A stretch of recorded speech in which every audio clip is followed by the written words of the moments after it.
So our first speaker is Elly Arrow. Elly Arrow is a German activist against commercial sexual exploitation. She's been researching, writing, and creating social media on prostitution, porn, and the many intersecting issues for 8 years. She works part-time for the Coalition Against Trafficking in Women and has been a member of the Red Light Expose podcast since 2023. And Elly Arrow's talk today is Red Light Expose, Sex Industry Abolition Podcast. Thank you so much, Elly, for coming and sharing what you know and your insights today, and over to you. As you know, any women's projects that's grassroots and that doesn't toe either big conservative or big progressive party line is vastly underfunded. So that includes our podcast.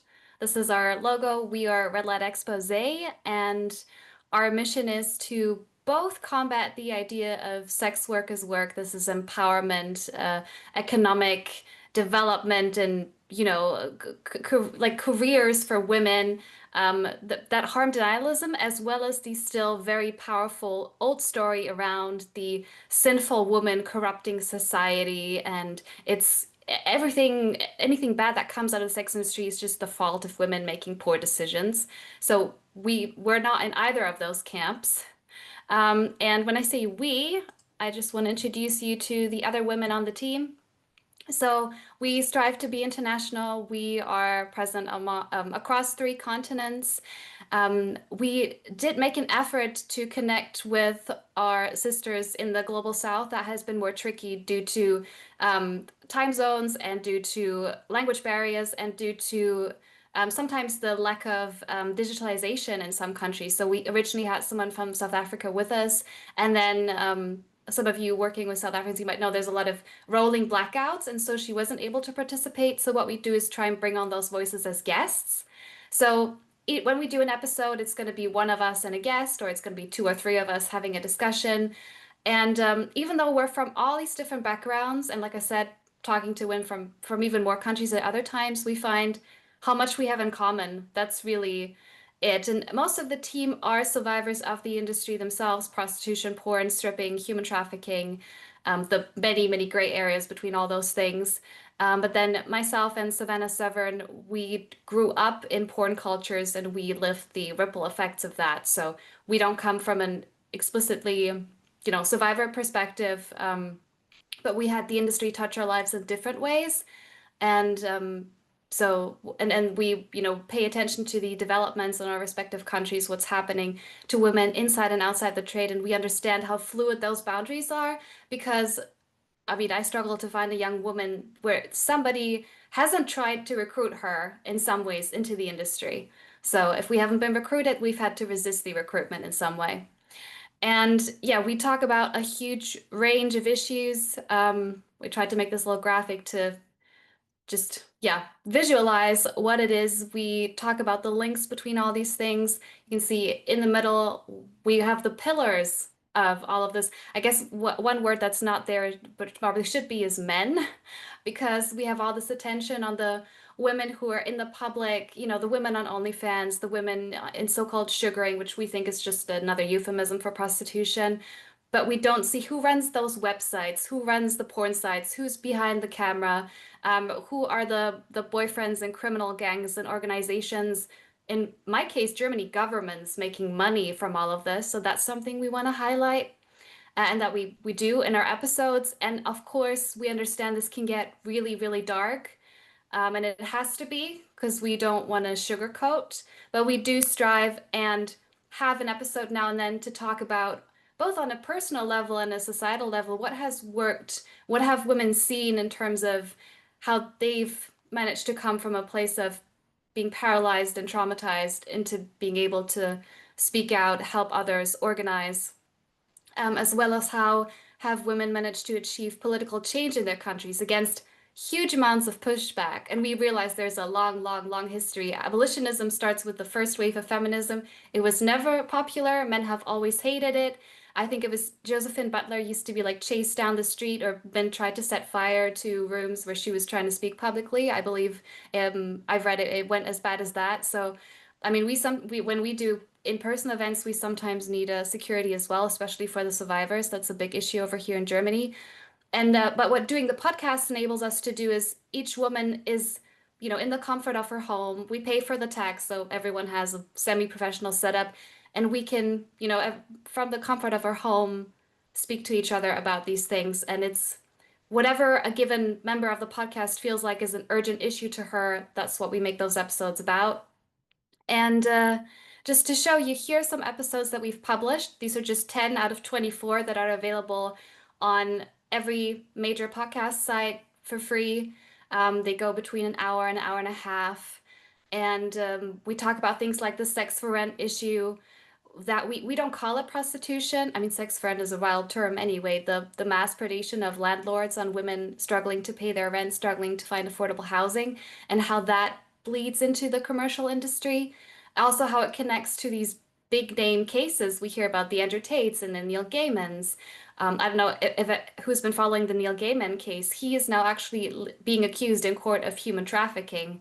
So, these connections can become quite overt with time, and it's worth observing. And we go from those cases and we try to explain how these men are not these isolated abusers, but they're actually very standard pimps and traffickers. And um, we come for a lot of topics that the progressives don't want us to talk about, like BDSM is one of our core issues. For instance, in the episode that you can see here, Call Me Master, one of our members, Victoria, talks about surviving the BDSM industry that makes a lot of money by hosting what are essentially abuse and rape parties. This really, there's no euphemistic way to say it. That's what's going on there. We talk about issues like religion as well. We will have some episodes on Christianity, but we started with the brilliant Yasmin Mohammed speaking about Islam and how, right, we have these conservative ideas laying the groundwork for commercial sexual exploitation, telling women it's empowerment, control over their bodies, when we think it's the opposite. We also have the conservative purity culture of cover yourself up, and if we can see skin, if you're out there dating, if you're doing this or that, you're a fallen woman, we can do things to you, how that creates exploitation as well. We try to go, like I said, for both of those narratives, that in different ways make men exercise control over women. And here's another episode. Well, the next couple of episodes that we have coming up are specifically, so we are women only. I should say that our whole team is women only, but we do sometimes have male guests on, and we got a bit of funding from a male ally organization to do a series all with men who are doing activism in the space. We have men who do intervention with sex buyers, trying to stop them from purchasing by putting out fake phone numbers for escort services. And really, it's a man on the other end speaking to other men about why this is exploitation. We have male survivors speaking out, because between 5 to 7% of commercially sexually exploited people are men and boys, and that's something we do want to highlight. We have a lot of men discussing masculinity, gender roles. I mean, gender is the eternal topic of what we're all dealing with here, and the idea that you become a man through putting others down. I mean, the sex and sexual abuse industry is, a very concentrated form of that. So we've had the chance to speak to a lot of men doing work in this area, and we'll be sharing those episodes. We have so much more we would like to do. Here you can see some episodes that, we have sketched out ideas. We have reached out to people. It does cost some money to produce these. Like I said, the technology costs money. When we have a survivor guest on, we want to pay them an honorarium, because so many survivors of abuse are sharing their stories, and the activism is, it can risk impoverishing them when they're not treated as experts who are worth, paying for their time and expertise. So we strive to do that. And yeah, you can see a whole range of topics we want to cover, including the really difficult discussions like, what about when a woman who is exploited starts exercising power over other women? I think that's a hugely delicate subject where we don't want to, the women who've been exploited by other women need to be acknowledged. And then we also need to acknowledge the nuance of sometimes women really don't know how to pull themselves out without tearing someone else down. And it's, there's so much to talk about, the parallels of prostitution and abusive relationships. We so often get asked if you're against prostitution, are you against marriage? No, but is there marriage that mirrors those dynamics? For sure, and those are not isolated cases either. So much to talk about here, as well as current events like obviously P. Diddy, Sean Combs, that's happening right now. We're also planning to do episodes on pop culture. So our hope is, yes, we want to speak to abolitionists, and we've gotten great feedback from abolitionists, from prostitution survivors who feel like the podcast reflects, their analysis, their emotions around this issue. But we're hoping to get some of the general public to listen to us. And that includes, people who are fans of computer games, films, TV shows, where this issue comes up all the time, but often in a romanticizing way, a harm denying way. And we want to dive into some of these like pop culture staples and go through them. And, maybe there'll be some listeners who are looking for, like I said, like a poor things analysis. And this is how we can get them into some more critical feminist perspectives. I should say, we have some support at this stage in some of these areas, but we're always looking if there's somebody out there who would be willing to volunteer an hour or two and they have expertise in these areas. We appreciate it. And what I forgot to mention, which we all know is a big issue, one reason we can't get any money from big feminist organizations is because we're sex realists. And we want to talk about how autogynephilia shows up in commercial sexual exploitation. And that's a lot of people would not like us to talk about how they're autogynephiliac buyers of the industry, how it's sissy pornography, those issues means we can't get anything from the big feminists. Most of the big feminist organizations, their doors are just closed from the get-go. So that's why we rely on grassroots funding and word of mouth advertisement. Really, that's just letting people know we're out there on all the podcast sites is the biggest way that you can help if there's no time or money that you would consider sending our way. But if there is interest, we do have a website, which is redlightexpose.com / well, you don't have to go to the donate page. You can just have a look around. But if there's funds to spare, there is a donate page over there. And yeah, we're also looking into doing live streams, but then live stream technology costs money, Zoom costs money, StreamYard costs money, and we're always thinking where to put the funds, what's most important, and we've decided for now it's going to be the survivor honorariums. But we hope someday to be able to do more in terms of technology. But yeah, we're still in some fundraising stages, and it's a work in progress. I'm excited where it can go. But it's both been a joy connecting with women, and we have a lot of behind the scenes chats, as I'm sure anyone who organizes the behind the scenes chats are what's most invigorating and nourishing. But of course, there are really stressful times, triggering times with this work as well. So it's a roller coaster experience, and we appreciate all the support we can get. So thank you so much for giving us the time here. So there's a question here from Vicky. Can Elly give a detail of what's going on in Germany with mega brothels, etc.? Our government so prostitution is legal in Germany. That means you can open a brothel, but if you need to be in the brothel, you have to get a so-called license, a prostitute's license. So the government requires you to get registered, and they keep your data. They say they'll, keep it anonymous, but there's questions around that. And we've just had a government-funded taxpayer report that they were writing for 5 years get published that speaks very positively about this policy.